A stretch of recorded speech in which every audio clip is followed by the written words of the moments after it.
સૂજીનો મખંડી હલવો.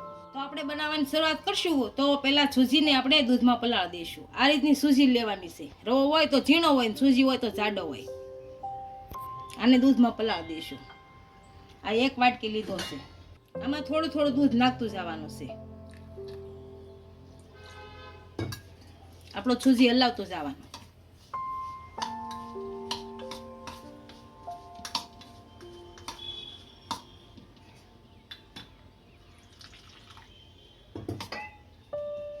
આપણો સૂજી હાવ પલ્લી જાય એટલું દૂધ નાખવાનું.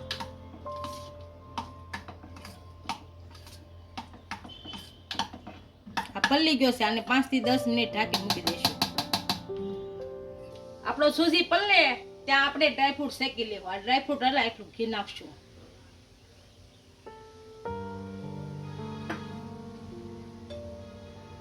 આ કાજુ નાખશું. આ બદામ નાખશું. આ બંને શેકાઈ જાય પછી આપણે દ્રાક્ષ નાખશું. આને ઘીમાં શેકી લેશું.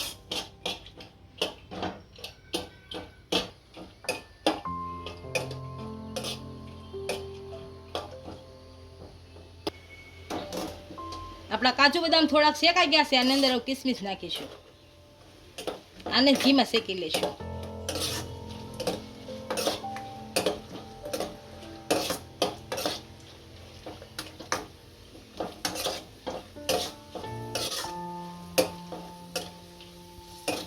હવે આને ગેસ બંધ કરી અને બધા કાઢી લેશું.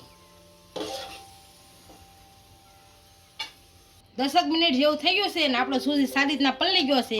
હવે એને ડ્રાયફ્રૂટ શેકેલા ઘીમાં શેકી નાખશું. ગેસ ચાલુ કરી દઈશું. આ બધું આ ઘીમાં નાખી દઈશું.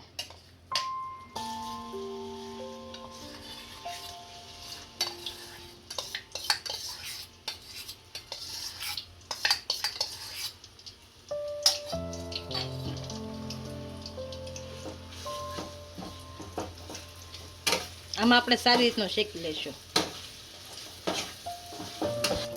આમાં થોડુંક દૂધ નાખીશું.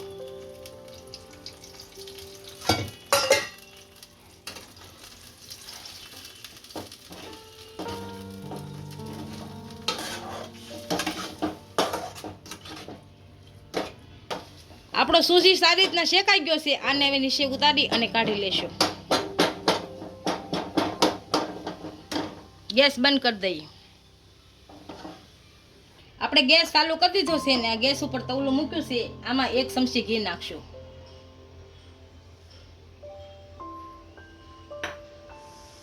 એક વાટકી ખાંડ નાખશું. આને ઓગાળ નાખશું. હારી મલાતા જાવ એટલે ઓગળી જશે હાવ.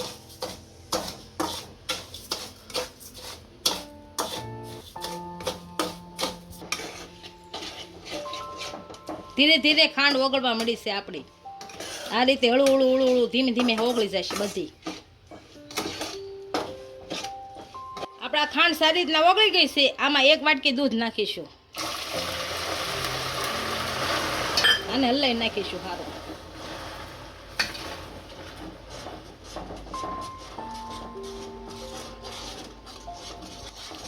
હવે આપણે સૂજી નાખીશું.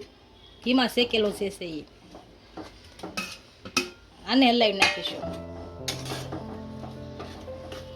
આને સારી રીતનો ભેળવી દઈશું. આમાં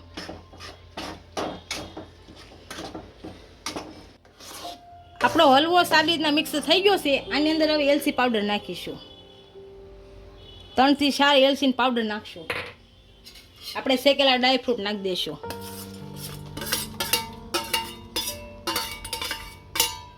આને મિક્સ કરી દઈશું.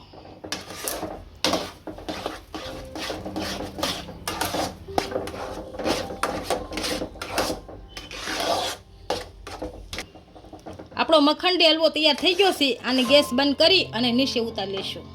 આપણો મખંડી હલવો તૈયાર થઈ ગયો છે. એને સર્વ કરી લેશું.